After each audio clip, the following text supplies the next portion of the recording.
Broadcasting live from the Business Radio X studios in Phoenix, Arizona, it's time for Phoenix Business Radio, spotlighting the city's best businesses and the people who lead them. Business Radio, broadcasting live from the Max 6 Entrepreneurial Center right here in Tempe, Arizona, where we help build businesses and connect you with the right people. I'm very excited to introduce you how do I say that? I'm very excited to introduce you today to, I can talk, it's Tuesday, to Matt Blanton and Corwin Smith with Culture to Cash. Welcome, gentlemen. Thank you. Happy to have you. I'm going to have you pull up a little bit in front of that mic. I know you're going to have great bites of wisdom, so we want to make sure we hear everything. So tell us who and what is Culture to Cash? Culture to Cash is a group of consultants, Matt, myself, and Nick Scarbosio, and we work with small business owners. And specifically work with small business owners to help them exit their business before they exit. So what happens, like what we found in my experience, and I'm sure Matt and Nick have their own experience with this, we've been small business owners, and we started out with a brilliant idea that looked like we'd earn more money and have more freedom or autonomy, and we built ourselves our own prison. And so we help business owners that are looking to exit their business typically in the next 3 to 5 years or longer. And we help them both exit their business before they exit, so improve their autonomy or freedom from the business, and significantly improve the value of the business while also improving the culture along the way. Yeah, Culture to Cash. Tell me a little bit more about the name and why you guys created your practice with that name in mind. I think with Culture to Cash, culture being really almost an abused word these days. It's just now it's so watered down that you can't find the true meaning of it. But ultimately, every company has a culture, and that culture can be positive, it can be negative, it can be neutral, but ultimately every company has a culture. So our focus is on really understanding how to create a positive culture, because we're in a human business. And so no longer are the days of the Industrial Revolution where people are just cogs in a wheel. Like, they have a value, a human life value. And so the way that we look and view culture is really how to amplify those people, to lift them up, let them be their highest and best self inside the company, but also outside. And so it's really empowering and creating autonomy, not only with the business owner, but also with the employees. So slow process, but that's the place. And the thing that really entrepreneurs care about the most is really cash. Like, they want to grow something significant, but they also want to make more money. And that's just the way that most of them are wired. So that's really what we do, is proven a system to go from a really successful culture that allows them to provide a nice foundation of cash. That cash is a tool that allows them to not only invest in their people, invest in the client experience, but also provide a better life than what they may have. Mm-hmm. How long have y'all been working together as a team? I've known Matt now, like 13 years through Entrepreneurs Organization. I started doing consulting in 2016, the spring of 16, when I exited my fire and flood restoration business that was based here in Phoenix. Matt, Nick, and I partnered up about a little over a year ago. Yeah. So good. And what did you do previously, Matt? Same. So I have, 3 or 4 companies now, but I exited my last one in 21. And a lot of this stemmed from my exit in 16. So seeing the writing on the wall that my people were really the problem, but also the solution, and the way that I was able to manage and work in more towards a leadership position was allowing me to step away from the business and actually work on the business and create something bigger. And it was amazing, but it took a lot of years of doing it the wrong way to understand how to do it the right way. So that was my background through, buying and selling companies, also building and selling companies. Mm-hmm. Yeah. And so a lot of consultants would choose to go solo in this world. Why would the 3 of you come together and collaborate? Mind share. There's just tools and wisdom that I think Corwin has and Nick have as well. I think we just bring a unique approach as individuals, but collectively we get to go farther, faster. You have anything to add to that? Yeah, my experience of working with Nick and Matt is it's been like a 1 + 1 = like 3 or 4 rather than just 2. And there's like plenty of business to go around for all of us. plenty of opportunity. So I love it. What is kind of the target business that you prefer to work with, or is there a specific industry, specific leadership style? How bad do they have to be hurting before you come in and help support their success? Yeah, there's a variety of companies that we work with in different industries and revenue size. But for the most part, I would say 5 to 100 million roughly. And there are some specific industries that work well for us, which is blue collar, trades, construction, things like that, which is a huge background that Corwin has. But it's certainly an industry I believe is underserved. And then marketing is another big one for us. And a lot of times it's not necessarily the industry specifically to the situation. So companies that are really focused on taking care of their people, they got a good core foundation as an owner, and that shows up in their core values. But there's just some disconnect between what they desire to create and what is actually showing up in the moment. What would you attribute that disconnect? What is that? Where does that gap, or how does that gap take place?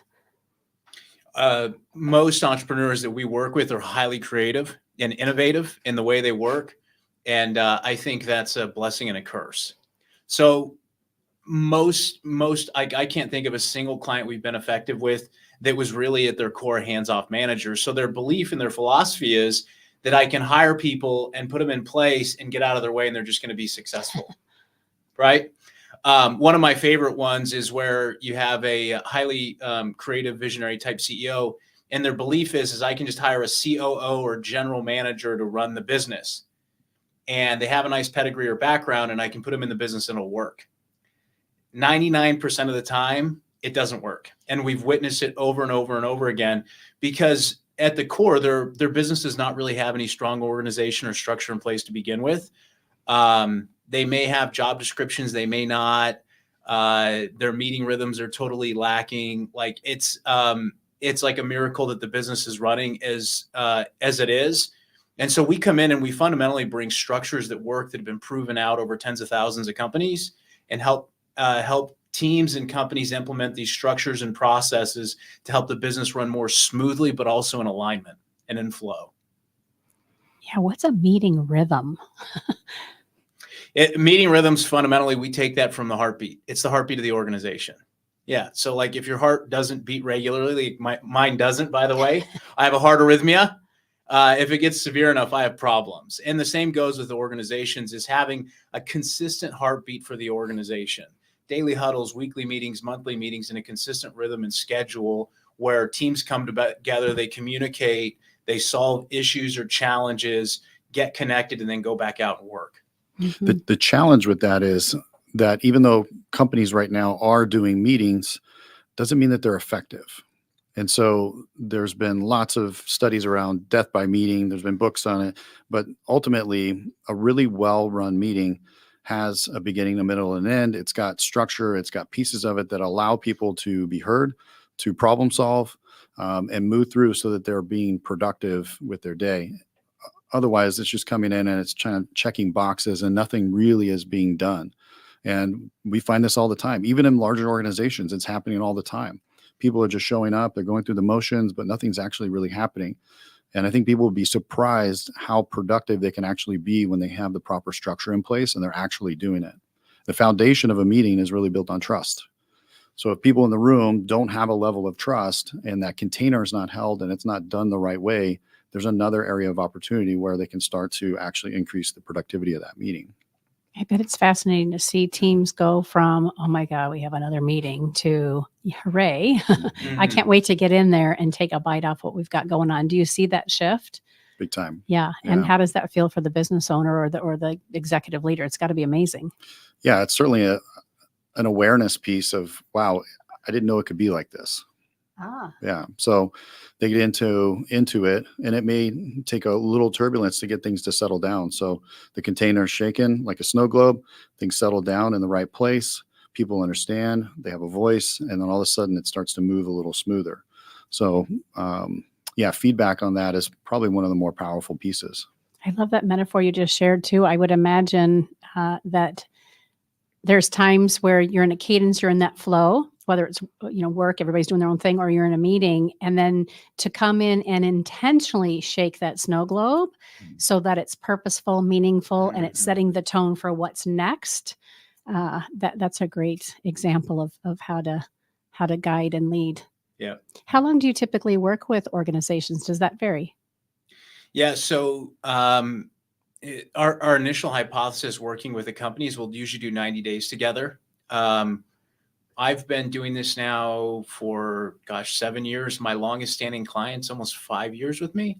We're really on like a month-to-month engagement. I don't know about you, Matt, but I know for me, I hired consultants, even marketing people, and I got locked into contracts that I got stuck in.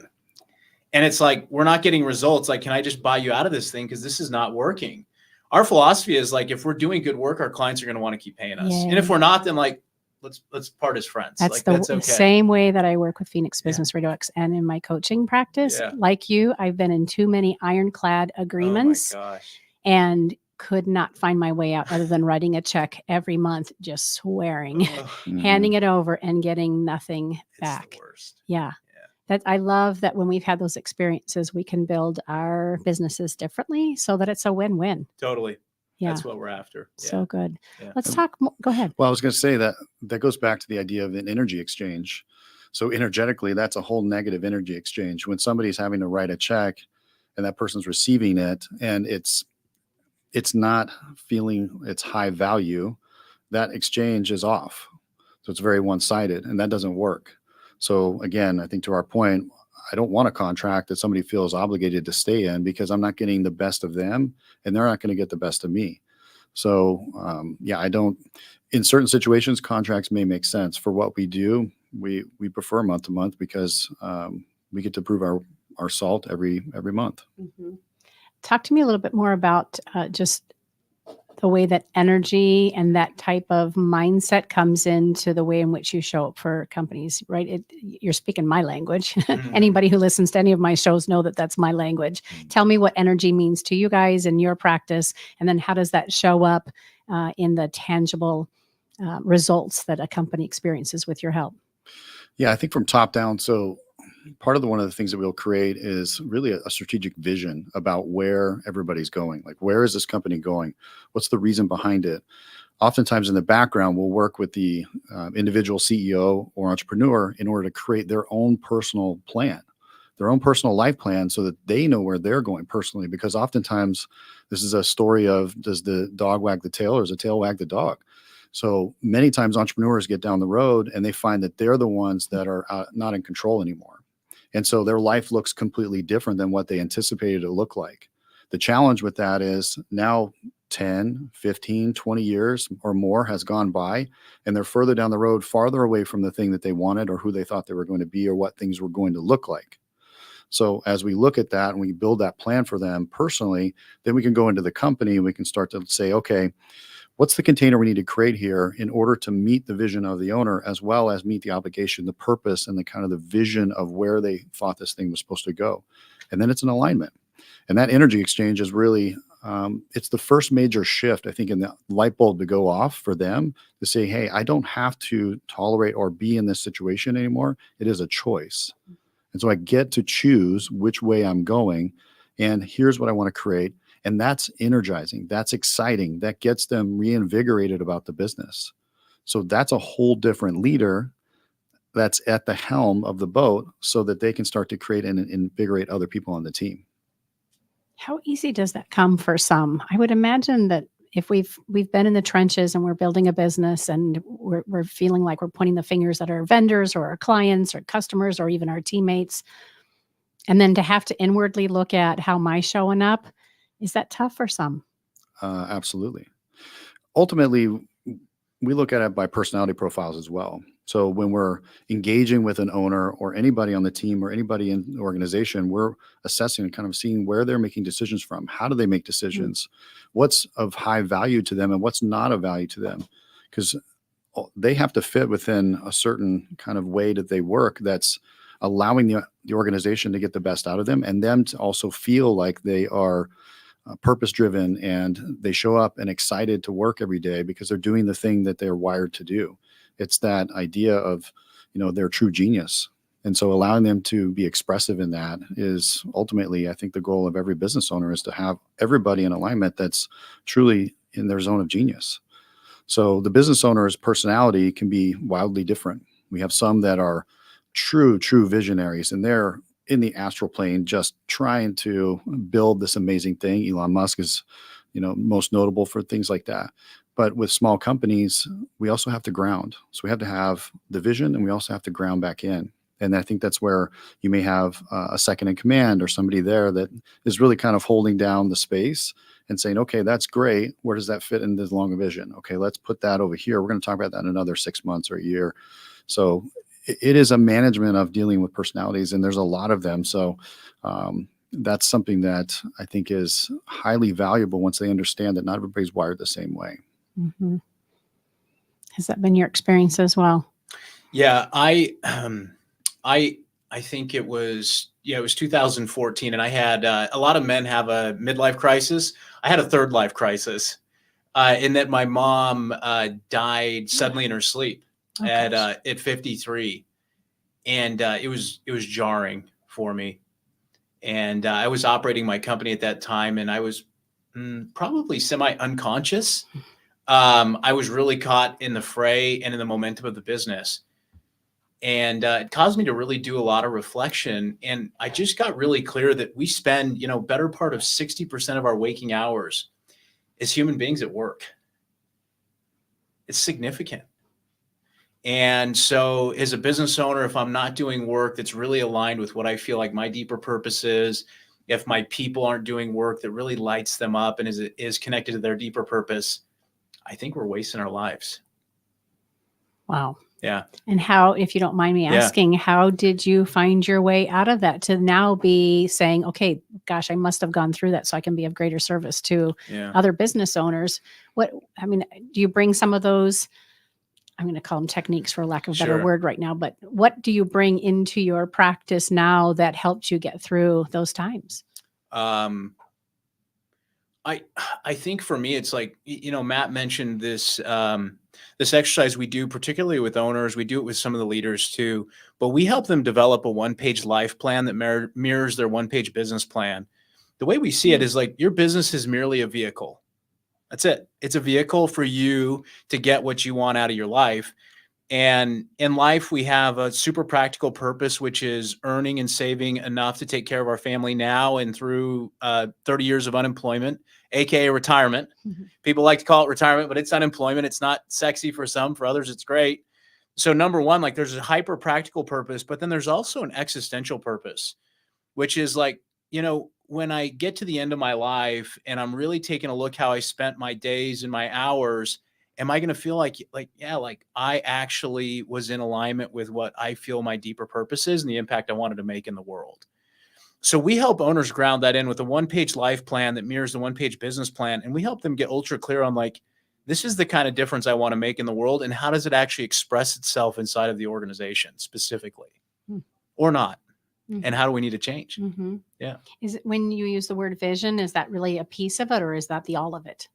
It's a piece. Yeah. Yeah. I mean, ultimately, it's the guiding compass that's pulling us towards something. So all decisions, if we're using a decision-making filter or decision tree, whatever you want to call it, the vision is the thing that's pulling us along towards that.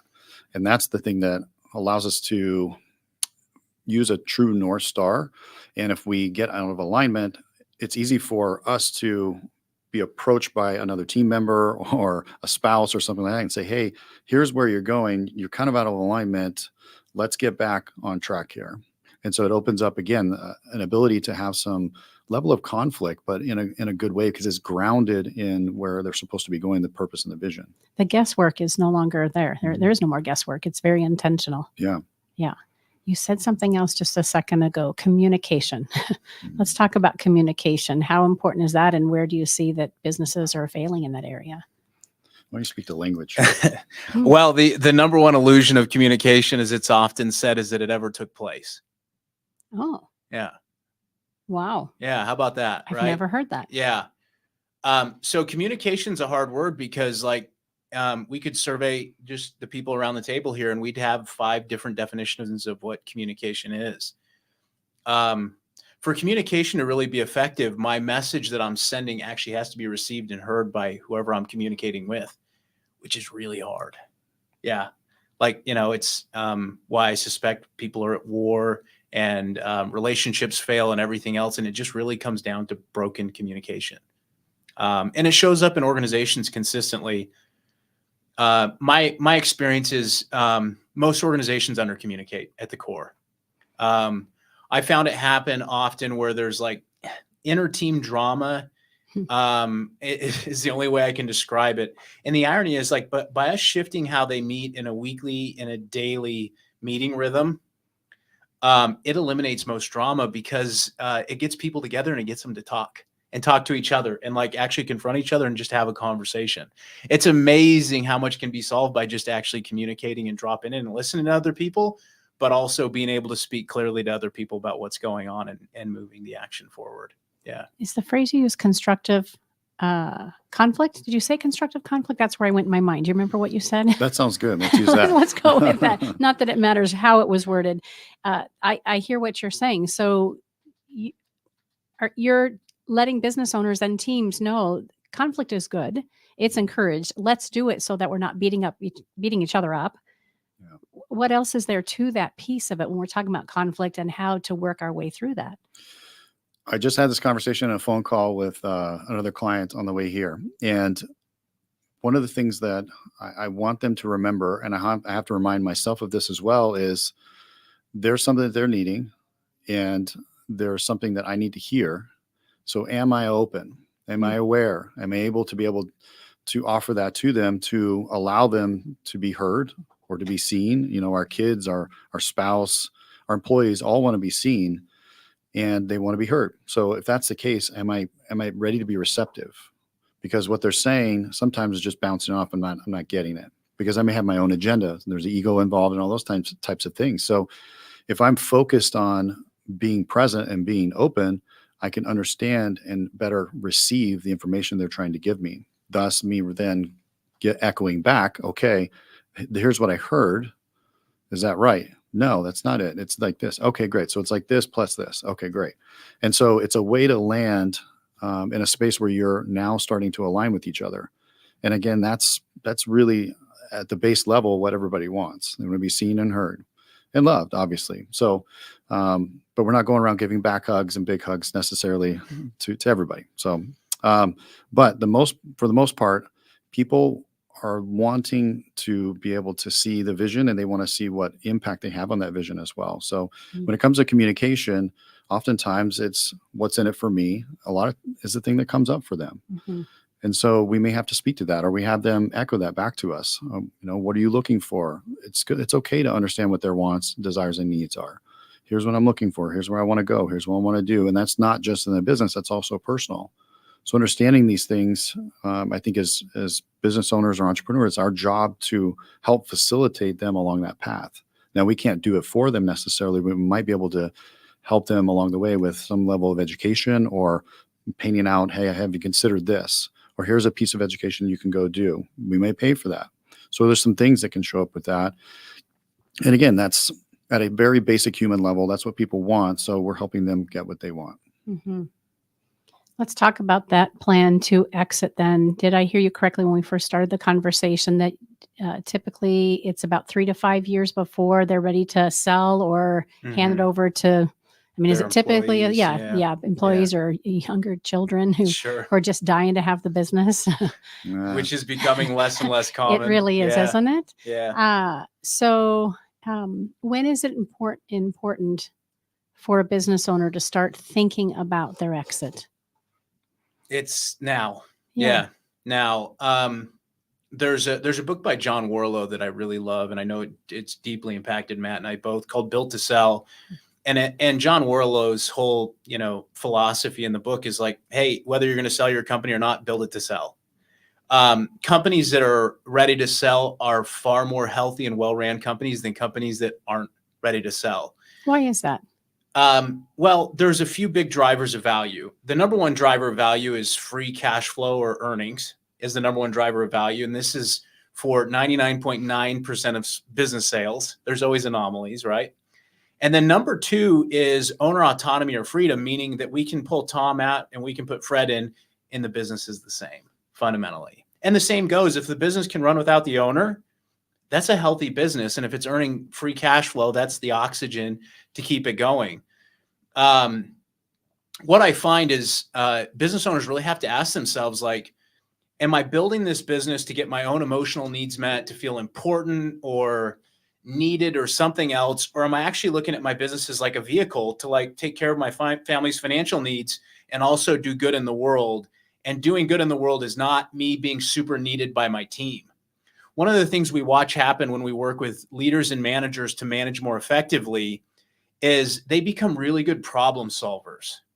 I was trained, I don't know about you guys, but I was trained in school to have the right answers. And when I did, I got like the nice ego strokes and that stuff, and I felt good about myself. And the hard part is, like, we've been trained to be problem solvers and answer givers. And the same thing happens in business, in that our teams, they tend to rely on us for the answers and solutions. And of course, like, we're ready at hand because like it feels good to give the right answer. Like, I get the neurotransmitters running through my brain and I light up because I was right.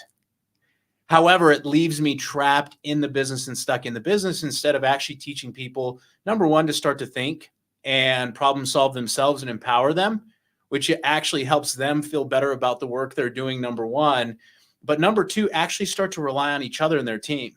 One of the biggest shifts we witness happening with teams we work with is it used to be that when a problem popped up, they'd go to the leader or business unit manager, whoever it is, to solve problems. And what ends up happening through these meeting rhythms we implement is they figure out, like, oh, hey, Sherry, who I work next to every day, she knows how to solve this stuff. I'm just going to go to her direct and work with her on the problem, instead of having to always go to the boss or like the paternal person in the organization.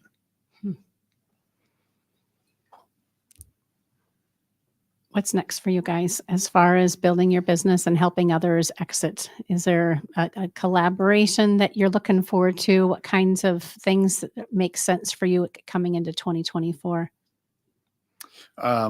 First and foremost, for us, it's impact. And so it's a number of employees and just wanting to be in these organizations, making that impact. So, I mean, we're new in this. We all come with our collective experience, but this, entity is, going on a year old. And so our focus on this is really about impact. And so what tools, what resources, and what systems can we create to make the biggest impact to those people, to those employees? So we understand the business owner is absolutely our core customer, and making sure that they have a legacy that they can be proud of, that can, ultimately get handed off. So giving them the autonomy and the freedom in financial resources and time, all the resources.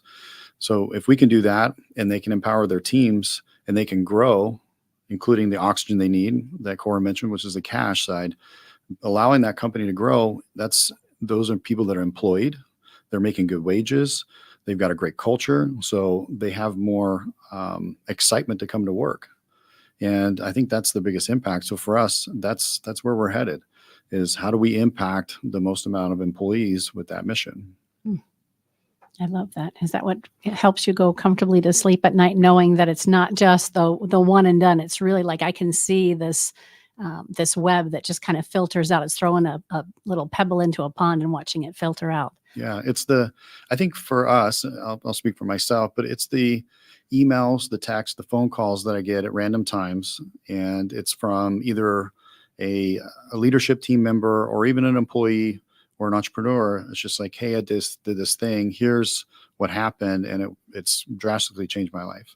Those are the things that we love to get, as just those little messages. Hey, it's as simple as, starting with somebody and they're working 80 hours a week, and all of a sudden they're working 30 hours different. That 30 hours they then spend with their family, and they get to go to the soccer games. Like, imagine the emotional impact that has on that person. And just that one person, yes. And the ripple effect. The family. Yeah. So it's not just the employees. It's not just the entrepreneurs. It's also the families. The impact on the families is significant. And so when we talk about a pebble in a pond, it's much bigger than just the employees. It's their families too. They're learning how to, work at a company, or how to identify the right company or the right leader to work for, the right purpose. So they're teaching that to their kids. Oh, here's what you're going to look for. And so it's definitely a big shift, I think, in the way that business is done these days. I love that you had shared that the word culture is kind of, overused or misused. And yet it's the very fiber of everything that you teach and you share and you guide leaders towards is having a healthy culture. Mhm. Yeah. Have you always been wired this way? You both come with such great wisdom and, of course, experience, but this way of thinking isn't always common, especially when it comes to, I would say, people in the trades, right? A lot of folks will start a business and they'll kind of become an accidental business owner or the accidental manager, and they're really good at what they do. They're the technician, right? And then somebody says, you really ought to open your own business. And so they do.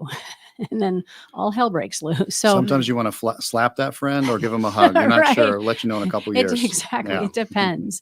So, how did you come to be who you are as a leader, both in business but also in life? Because I'm sensing that you both have had some pretty interesting experiences to get where you are today. Or were you always wired like this? It's a good question. Well, the first thing is like, I kind of laugh about it because what I didn't realize was I have a superpower called being allergic to the day-to-day in my business.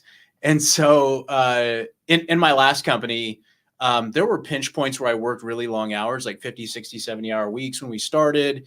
And then in 2013, we grew 300%, and it created another pinch point for me for about 9 months.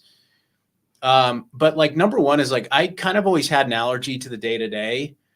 And number two, I always felt like I was in business for something more than what we were actually doing. We were in disaster restoration, which was cool.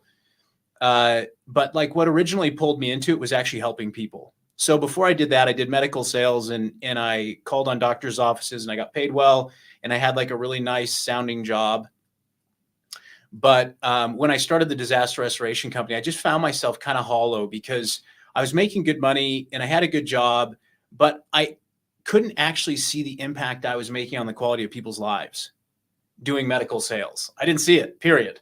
Like I knew I made more money and the doctor's offices liked it when I entertained them with sporting events and the other things that, we did. And that was cool.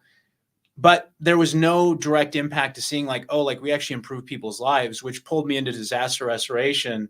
Was when we'd show up on projects, we could actually see like, wow, like this person's home or business is in chaos and helping them put the pieces back together. During my third life crisis, I jokingly call it, I started to look at like, how do I want to spend the next 10 years? And what I got really clear about was I wanted to have a exponential impact beyond just one organization with changing how people experienced work. After I'd had that revelation or insight about 60% of our waking hours at work, I really started to look at like, okay, like how do I scale the impact I can have? And I can have a lot more impact by influencing leaders in companies than just leaders in my own organization. So that's what led me to make the decision to exit the company in 2016. Yeah, like I've never really regretted the decision since. I don't know. Matt can speak for his experience, but this has definitely been maybe I would describe a more emotionally difficult business. I had a mentor early on who worked for Deloitte in consulting, and he said, "Hey, Corwin," he said, "Cool, you're going into this." He said, "You just have to be okay playing stage bomb." And I don't think I really got at that point what he meant, and now I do. Because stage mom kind of plays in the background. They don't get the accolades and the celebration when, the kid on stage does really well. But there still is like the emotional for me, and I know Matt and Nick feel a similar thing, like the emotional frustration and disappointment when things aren't going well, whether they're having cash flow issues or maybe a leader isn't quite making the changes they need to make as fast as they should be making them. Like there's psychological difficulty for us because we truly care. We're really after these leaders winning, but ultimately the employees winning too. Yeah. Part of what I think this is the difference between, I think Corwin, Nick, and we all bring these unique skill sets. I love operations. I don't necessarily want to do it every single day, but I love looking at it, dissecting it, figuring out how to make it faster, make it better, better quality. Like, how do we make this a great experience? And so for me, I've always had that wiring of not perfection, but just improving, like constantly improving on a system or a process or a product or a service. Like the iteration for me is a fun process. And I do enjoy leading people as well. I don't get excitement out of doing it every day as far as like doing day to day, but I do enjoy the operational side. I want to see how we can clean things up in order to make it run smoother.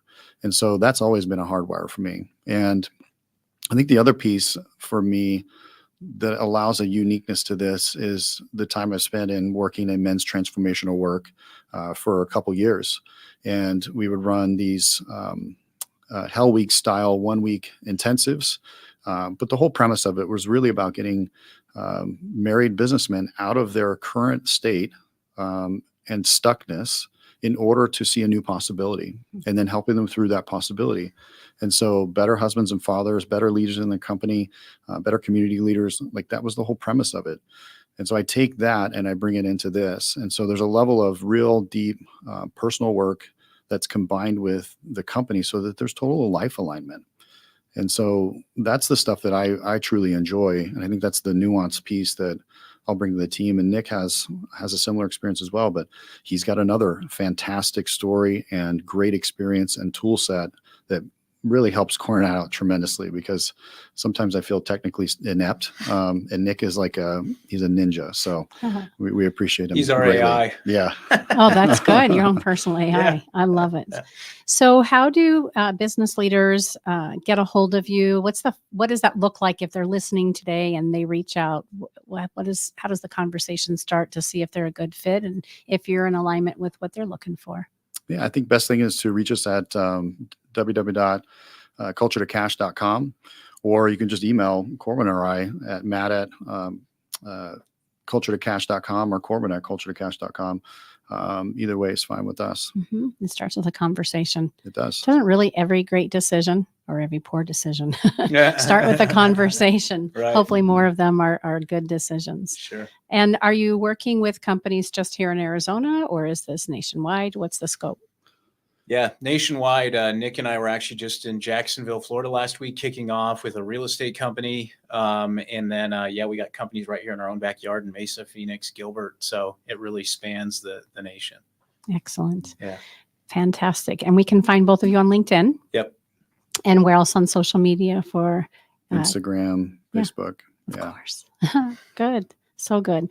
If you could leave our listeners and viewers with one piece of advice, assuming that they are a business owner and they might be scratching their head thinking, I think maybe it's time I start thinking about, selling my business or retiring, whatever it is. What is the one thing that you might say to them that would spark them in the right direction? Fear is the ultimate motivator, and it's also paralyzing. So the duality of that is very important in this conversation, because oftentimes, especially with men, and I don't want to stereotype, but we can be pretty hard-headed. And so the belief is I'll do it myself.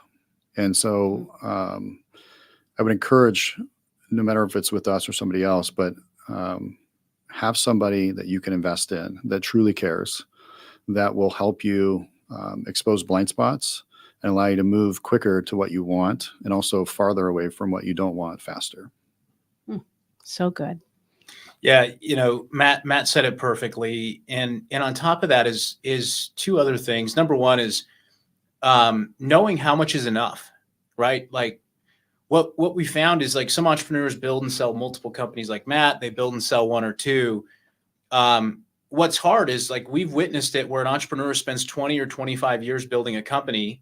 They get in a tight spot, health issues, family issues, or one of these private equity firms comes and knocks on their door and makes them an offer, which is like, wow, that's an incredible amount of money, gets them all the way to the point to a purchase and sale agreement. And now that original number is 30% of what they said, but the owner has already set sail to Barbados and they're checked out and they're done. So they take an offer for their company that's 30% of the real value. So number one is, like, know how much is enough for you to sell your company, and, like, that's enough, whatever that looks like for you, number one. And then number two, like, identify what your company is actually worth today, and what it's going to take to improve the value to close that gap. Just happened to a guy that attended one of my workshops last fall. He sold his company for probably a third of what he should have. And it was like, by the time we met, it was too late, because he was like, hey, Corwin, I'm burned out. I'm done. I just want to sell it. And I'm getting, this amount of money for my business, and it'll be okay. And he's figuring out it's not, but it's too late. I've had several friends say the same thing. They Yeah. just throw up their hands. I want out so bad. I'm just going to exit, or I'm just so stressed and overwhelmed that I just am going to go ahead and do it. That's And the if they had the difference. right consultation and the right support, then they could either hang on a little bit longer, put the right people in place, all the things that you've shared in this past time together. Yeah. That's the exit of a situation versus exiting a business. Okay, speak to that. Yeah. Yeah. The idea of exiting a situation, which is something Corwin pointed out, which was really well pointed, but most business owners, they're getting so burnt out because they're working so much and they don't have visibility on where they're going. They don't have the support that they feel they need from the staff. I mean, all of it's building upon them. They've been doing it for so long. Your nervous system can only handle so much for so long. So they just get fried and they throw up their hands and say, you know what, let me just go, so they may prep their company for sale, but it's a small prep. It's not what's necessary in order to really. A sell is a transfer of assets. So if we're transferring assets over, we want all those assets to be in really great shape, to be maximum valued, everything. And that's what they're doing, is they're just exiting a situation because they're overwhelmed, versus if they actually went through the process of building the systems and the structure, having the right support staff, realigning everything, they could actually have a real business that they probably don't want to exit. Mm-hmm. And so, but they have a plan to. So the business can be ready to transfer assets at any moment in case somebody came along and said, hey, here's an offer. Okay, great. I'm ready. And we'll vet it out. But I'm not burnt out to where I'm going to make a bad decision. Right. When you were a young man, say middle school, junior high, what did you aspire to be? Who did you aspire to be? I wanted to be a doctor, and it was only because I was raised in like financial insecurity. And I figured that doctor was a path to financial security. And I was, blessed enough, divine, providence. My first job in college was working in medical sales and working for entrepreneurs that worked with doctors. And right when I first started working with them, they said, hey, like, what are you going to school for? And I said, I want to be a doctor and a lawyer. And they said, look, like, unless you're passionate about law or medicine, don't do it. And they sort of actually laid out the numbers, like, hey, we know what the docs are making that Right. you're working with. Like, maybe consider running a business, because you'll have more autonomy, but also more control over your financial outcomes. Mm-hmm. Yeah. Matt, how about you? I wanted to have my own business. You knew. Yeah, I was always wheeling and dealing things, whether it be bicycles or there was always some little side hustle, some little thing. And I was not ready to do that until I went to work for other people. So having the experience of working in restaurants and bars and working landscaping, construction, and all these different avenues, probably had 40 different jobs by the time I was, 25.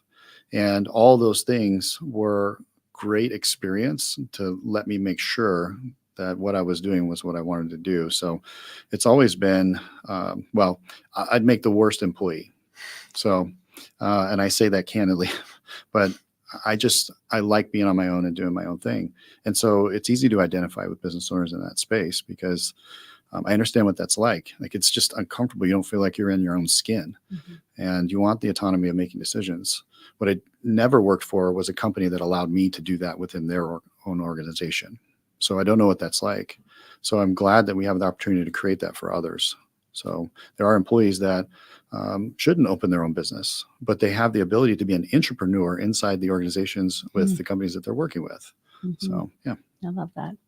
If there was one word to describe cash or culture to cash around your culture as a company, what would it be?